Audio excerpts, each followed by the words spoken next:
పిలిచేది నిన్నేలే నీ వేదనలు మంచల్లే కరిగేను నీ కోరికలు త్వరలోనే తీరేను కన్నీరై జారిన నీవే ఒక వెల్లువ కావాలంట కలలన్నీ నిజమై పాడే తొలి పల్లవి కావాలంట లోకమే ఏకమై వచ్చే నీతో పోరాడితే గెలిచేది నీవేలే రేపన్నది పిలిచేది నిన్నేలే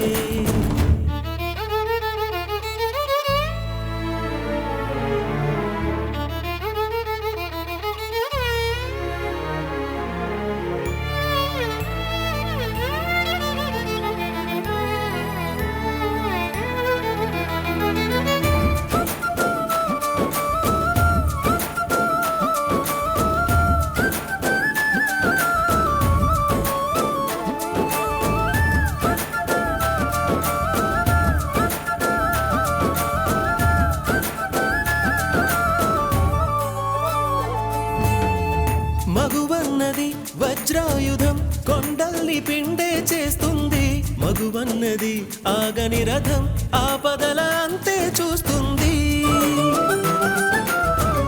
మగువన్నది చిరుదెవ్వెల చీకటిని చీల్చుకు వస్తుంది మగువన్నది ఒక గువ్వల నింగికే నిచ్చెన వేస్తుంది మగువకు తెగువే ఉంటే కానిది ఏముంది మగువకు కృషి తోడైతే లేనిది ఏముంది విధి మారగా కథ మారగా కదులు కదులు కథనం వరకు పోరాడితే గెలిచేది నీవేలే ఓ రేపన్నది పిలిచేది నిన్నేలే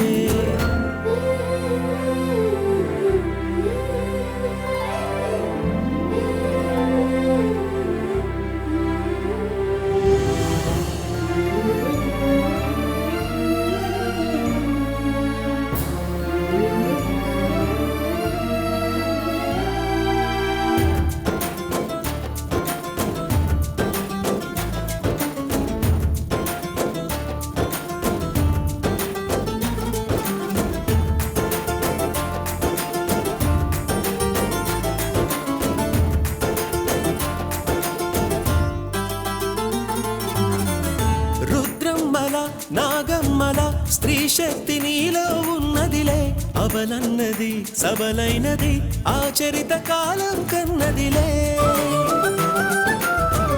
ధైర్యమే నీ చేదోడులే నిన్ను చూచి భయమే భయపడులే ఎదురొడ్డి నువ్వు పోరాడితే నీ ముందు ఓటమి ఓడునులే పోరాడకుండా ఎప్పుడు కాలం మారదులే మందేయకుండా ఎప్పుడు గాయం కదులు కదులు కదనం వరకు పోరాడితే గెలిచేది నీవేలే ఓ రేపన్నది పిలిచేది నిన్నే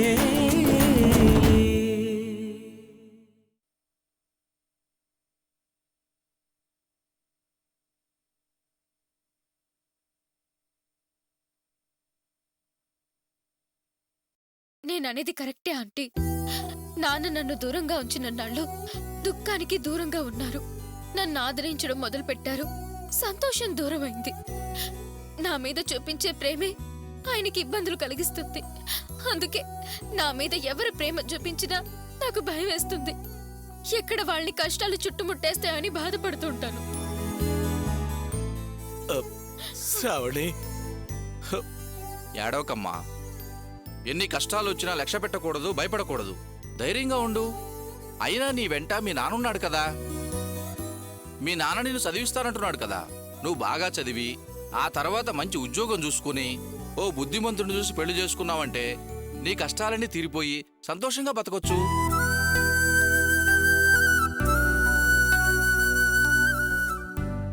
ఒరేయ్ నేను కూడా ఎప్పుడూ నా కూతురికి నీలా ధైర్యం చెప్పలేదురా నిన్ను చూస్తుంటే గొప్పగా ఉంది గర్వంగా ఉంది సంతోషంగా ఉంది అంటావు అంతేనా ఎందుకురా నేనేది మాట్లాడినా ఏం చేసినా పరిచయం లేని పరాయి వాళ్ళకి నా శక్తికి మించి సాయం చేసినట్టు మాట్లాడతావేంటి? ఎంత కావలసిన వాడివైనా నేను నీకు శ్రమ కలిగిస్తున్నాను కదరా. ఒరేయ్, కొన్నాళ్ళు నా కూతుర్ని ఇక్కడే ఉండనివ్వరా? ఆ తర్వాత రేయ్, ఎందుకురా కష్టం శ్రమ అంటూ అన్నదే 10 సార్లు అంటావు? నేనేమీ అనుకోవడం లేదు, అనుకోను కూడా. అమ్మాయి చదువు పూర్తయ్యేదాకా ఇక్కడే ఉండి చదువుకొని నాకు ఎటువంటి అభ్యంతరం లేదు. పెళ్లి వరకు ఇక్కడే ఉంచి ఇటు నుంచి ఇటే నీ కూతుర్ని అత్తారింటికి పంపుతానన్నా కూడా నేను ఆనందపడతాను. సరేనా? ఒరేయ్, రేయ్, ఏంట్రా ఇది? సరే సరే, ముందు ఏదైనా తినేందుకు గనరా. ఇప్పుడేం వద్దురా, డ్యూటీకి వెళ్ళాలి. లీవ్ పెట్టడానికి కూడా కుదరదు. వెళితే వెళ్ళావు కానీ డ్యూటీలోనూ ఇదే ఆలోచిస్తూ పరధ్యానంగా ఉండకు. నేనున్నాను, నువ్వేం దిగులు పడకు. అలాగేరా, వస్తాను. అమ్మా శ్రావణి, నేను బయలుదేరుతానమ్మా. పొద్దుటే వచ్చి నేను కాలేజీకి తీసుకెళ్తాను, సరేనా? సరే నాన్న. అమ్మా వస్తాను. అలాగే. వస్తానమ్మా.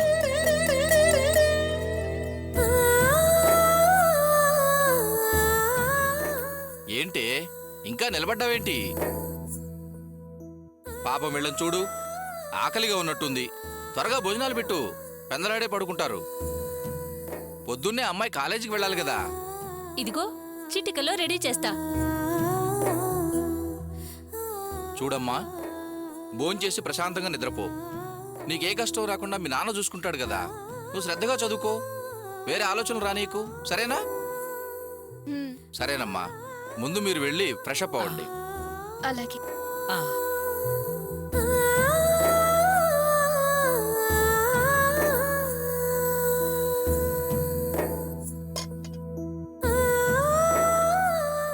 కుమార్ చెప్పింది పద్ధతిగానే ఉంది.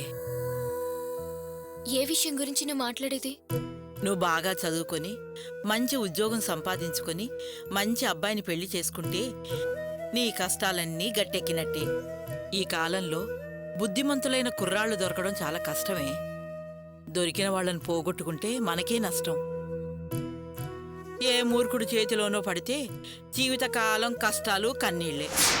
నానమ్మా, నువ్వు సుబ్రహ్మణ్యం గురించి మాట్లాడదలుచుకుంటే చెప్పు, నేను ఇప్పుడే బయటికి వెళ్ళిపోతాను. అదేంటే, నేనేమన్నానని నీకంత కోపం వచ్చింది? నువ్వు ఇంకేం మాట్లాడకుండా పడుకో.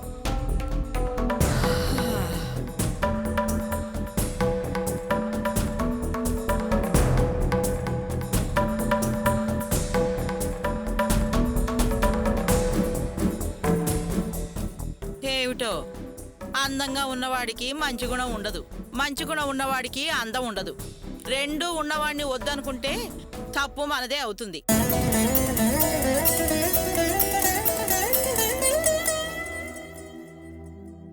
ఆ భగవంతుడు మనసులో ఏమనుకుంటున్నాడో అలాగే కాని చేసేదేముంది?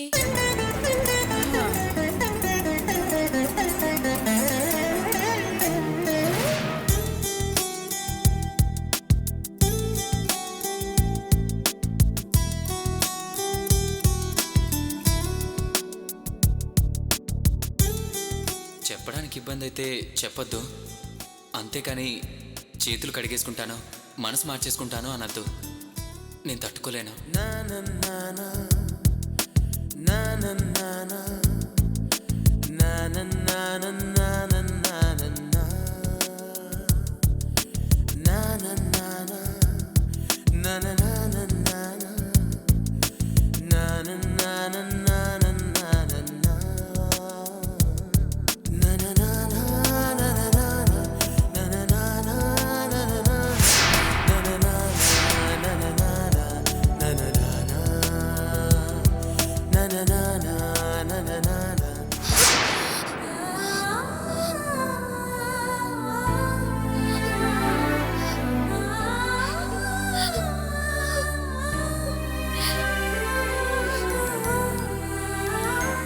ఇంతకు ముందైతే శ్రావణికి ఎవరూ లేరని నీ ప్రతాపం చూపించావేమో. ఇప్పుడు శ్రావణి కండగా నేనున్నాను. చెయ్యి పడిందో విరిచి పారేస్తాను.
సరే ఉంటాను.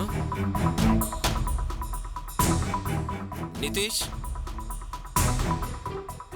ఏంటన్నా మీరు ఇంకా నిద్రపోలేదా? నా నిద్ర సంగతి తర్వాత నువ్వు ఈ టైం వరకు ఎక్కడికి వెళ్ళి వస్తున్నావురా? అది మా ఫ్రెండ్ ఫోన్ చేశాడు, అర్జెంటుగా వెళ్ళాల్సి వచ్చింది. చాలా ఇంపార్టెంట్ మ్యాటర్. అర్జెంటా, ఆర్డినరీనా, ఇంపార్టెంటా, అవునా కాదా అని కాదు. ఒరేయ్, ఒక్కసారి టైం ఎంత అయిందో చూసావా? నువ్వేమి చిన్నపిల్లాడివి కాదురా. అలా కాదు ఇలా అని చెప్పడానికి. నిన్ను నమ్మి నీ భారీగా ఒక అమ్మాయి రాబోతోంది, అది గుర్తుంచుకో. అర్ధరాత్రి అపరాత్రి ఫ్రెండ్స్ అని మీటింగ్లని పంచాయతీలు పెడితే రేపు ఇబ్బంది పడేది నువ్వే. ఒరేయ్, పెళ్లికి ముందే కాదురా, తర్వాత అయినా జాగ్రత్తగా ఉండటం మంచిది. రేపు వియ్యాల వారి ఇంట్లో నీకు చెడ్డ పేరు రాకుండా చూసుకో. ఆ ఇంటికే మన మహేశ్వరిని కోడలుగా పంపించబోతున్నాం. నీ మూలంగా దానికి ఏ ఇబ్బంది రాకూడదు.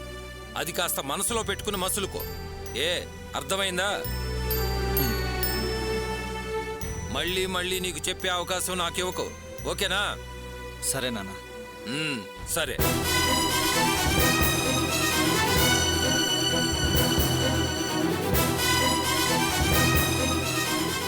సారీ నితీష్, నా మూలంగా నువ్వు తిట్లు తినాల్సి వచ్చింది. నువ్వో పిచ్చిదానివే. ఆయనకు నన్ను ఏదో ఒక వంక పెట్టి తిట్టందే నిద్ర రాదు. ఏవో 4 మాటలు అన్నాడు కదా, ఇప్పుడు హాయిగా రెస్టులు వేసుకొని పడుకున్నాడు, ప్రశాంతంగా నిద్రపోతాడు. రే, నువ్వు వెళ్ళిన పని ఏమైంది? చెప్తాను రా. ఏమన్నారా? నువ్వు ఆయన చూసావా? నువ్వు ఆయన మాట్లాడుకున్నారా? ఎలా ఉన్నారు? ఏ ఇబ్బంది లేదు కదా? వారినేమి టార్చర్ పెట్టడం లేదు కదా? టార్చర్ పెట్టడానికి, 3rd డిగ్రీ ప్రయోగించడానికి అసలు ఆయన అక్కడ ఉంటేనే కదా. ఏంటి నితీష్ నువ్వనేది? అవును మహి, సుబ్రహ్మణ్యం ఆ సీఏ చేతుల నుంచి ఎస్కేప్ అయ్యాడు. ఏంటి, ఎస్కేప్ అయ్యారా? అవును, ఆ సీఏనే చెప్పాడు. లేదు లేదు నితీష్, నాకు తెలిసినంత వరకు పారిపోవాల్సినంత సమస్య కాదు. నాకెందుకో భయంగా ఉంది. వెంటనే డాడీకి విషయం చెప్తే ఏదో ఒకటి చేస్తారు. ఏంటి, బాబాయ్తో చెప్తావా? ఆయనతో చెప్తే ప్రాబ్లం సాల్వ్ అవ్వడం కాదు, ఇంకా పెద్దదవుతుంది. నువ్వేం టెన్షన్ పడకు. బావగారు ఆయన జాబ్కి ఏ ప్రాబ్లం రాకూడదని ఎస్కేప్ అయి ఉంటారు. అవును, నువ్వు ఏసీపీ గారి పేరు చెప్పావా? ఆయన పేరు చెప్పాకే ఆ సీఐ నాతో మర్యాదగా మాట్లాడాడు. ముందు వెళ్ళగానే నా మీద ఇంతెత్తును లేచాడు. ఆ ఏసీపీ గారి పేరు చెప్పగానే కొంచెం తగ్గాడు. మహి, నువ్వేం భయపడకు. పొద్దున్నే ఏసీపీ గారితో మాట్లాడితే అన్ని ప్రాబ్లమ్స్ సాల్వ్ అయిపోతాయి. మనం సార్ దగ్గరికి వెళ్ళేటప్పుడు అత్తయ్య గారిని కూడా తీసుకెళ్దాం. ఆమె మనసు కాస్త ప్రశాంతంగా ఉంటుంది, ఓకేనా? ఏ ప్రమాదం జరగదు, కానీ నువ్వు పీస్ఫుల్గా ఉండు. అన్నీ నేను చూసుకుంటాను. మహి, నిన్నో విషయం అడుగుతాను, నువ్వేమనుకోవుగా? ఇప్పుడు నువ్వున్న పరిస్థితుల్లో మరొక అమ్మాయి ఉండుంటే బావగారి పరిస్థితి చూసి భయపడి ఉండేది. లైఫ్ని అతనితో కంటిన్యూ చేద్దని ఆలోచిస్తుండేది. నీకు అలాంటి ఆలోచన ఏదైనా వచ్చిందా? ఏంటి నితీష్ ఆ మాటలు? ఆంటీ ఫోన్ చేసినప్పుడు ఏమన్నారో తెలుసా? ఎవరికో సహాయం చేయడానికి ఆయనకి ఆ కష్టం వచ్చింది. ఆయన ఎవరిని మోసం చేసేవారు కాదు, మనసు మెత్తన అని అన్నారు కదా. ఇంకెలా వారిని తప్పు పట్టగలం? మహి, నీకు సుబ్రహ్మణ్యం మీద ఆ నమ్మకం ఉంటే చాలు. నీ మంచి మనసుకు అంతా మంచి జరుగుతుంది. దేవుడు తప్పకుండా మేలు చేస్తాడు. వెళ్ళి ప్రశాంతంగా నిద్రపో. రేపు మార్నింగ్ నిజంగా గుడ్ మార్నింగ్ కావాలి, ఓకే? వెళ్ళురా, పడుకో.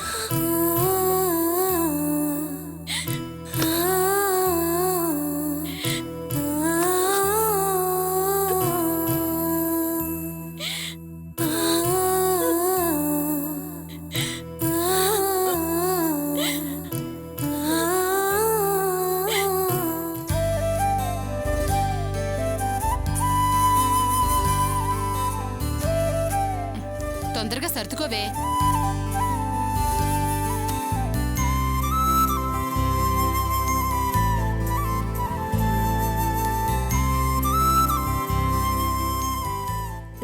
ఉమ్?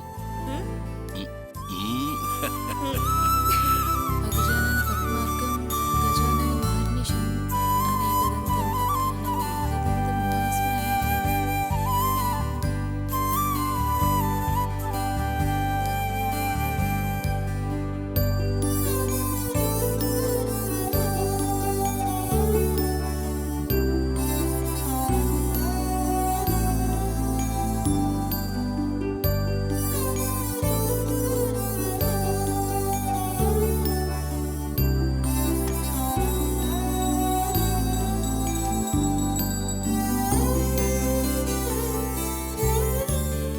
దీపా వెళ్ళమ్మా.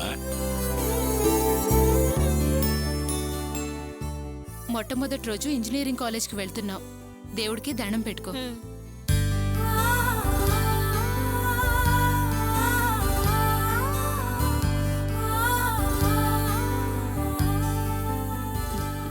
నువ్వు రవే.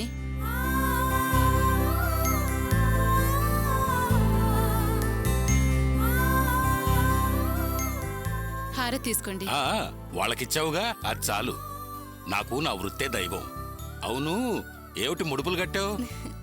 దీప కాలేజీ చదువు చక్కగా పూర్తి చేయాలని ముడుపు కట్టాను. తర్వాత గుళ్ళో హుండీలో వేస్తాను.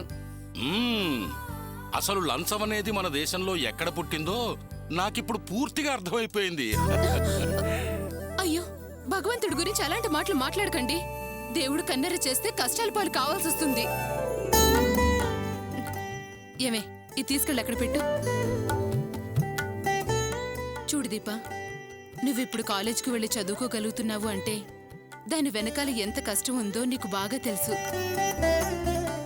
మీ నాన్న ఇన్నేళ్లు ఎంతో శ్రమపడి సంపాదించిన బండి అమ్మేసి నిన్ను చదివిస్తున్నారు. నిన్న బండి ఓనర్, ఇవాళ మరొకరి దగ్గర చేతులు కట్టుకుని నిలబడే డ్రైవర్గా నీకోసం మారారు. ఈ విషయం గుర్తుపెట్టుకో. ఏమే, చేతులు కట్టుకుని కూర్చుంటే నేనెలా బండి నడపగలనే? అమ్మా, నువ్వేం దిగులు పడకు. అదేం ప్రాబ్లం కాదు. మీ అమ్మ ఏదో ఒకటి అలా మాట్లాడుతూనే ఉంటుంది. ఏమే, చదువుకునే అమ్మాయితో ఏమిటి ఆ మాటలు? కష్టాలు ఏకరువు పెట్టి దాని కాన్సంట్రేషన్ చెడగొడతావా ఏమిటి? నీ మాటలు తలుచుకుంటూ అది ఎలా చదవగలదింద్రా? ఇప్పుడు నేనేమన్నాను? అన్నీ తెలుసు కాబట్టి కాస్త శ్రద్ధ పెట్టి చదవమన్నాను. తప్ప? సర్లే సర్లే, ఇంకాపు. ఆ, కాలేజ్లో కట్టాల్సిన డబ్బంతా జాగ్రత్తగా పెట్టుకున్నారా? ఆ, జాగ్రత్తగానే పెట్టుకున్నాను. ఎక్కడ చూసినా దొంగతనాలు ఎక్కువైపోయాయి. కాలేజీలో డబ్బు కట్టగానే ఫోన్ చేసి చెప్పండి. హా, ఏది ఏమైనా మంచి ఆలోచించడం, మంచి ఆశించడం మంచిదే. అమ్మ దీప, వెళ్దామా? సరే నాన్న. నాన్న, దారిలో శ్రావణి వాళ్ళ ఏయ్, ఇంటికి. ఏంటి అది? మధ్యలో వాళ్ళింటికి వీళ్ళింటికి వెళ్ళకు. ఇంటి నుండి తిన్నంగా కాలేజ్కి వెళ్ళాలి. అది ఎలాగో రోజు కాలేజ్లో కలుస్తుంది కదా. ఏంటి నాన్న అమ్మ ఇలా అంటుంది? పోనీలే అమ్మా, దాని కోరిక దాంది. దాని చేతి వంట తిని నువ్వు కాలేజీకి డైరెక్ట్గా వెళ్ళాలనుకుంటోంది. అలాగే కానీ సరే నాన్న.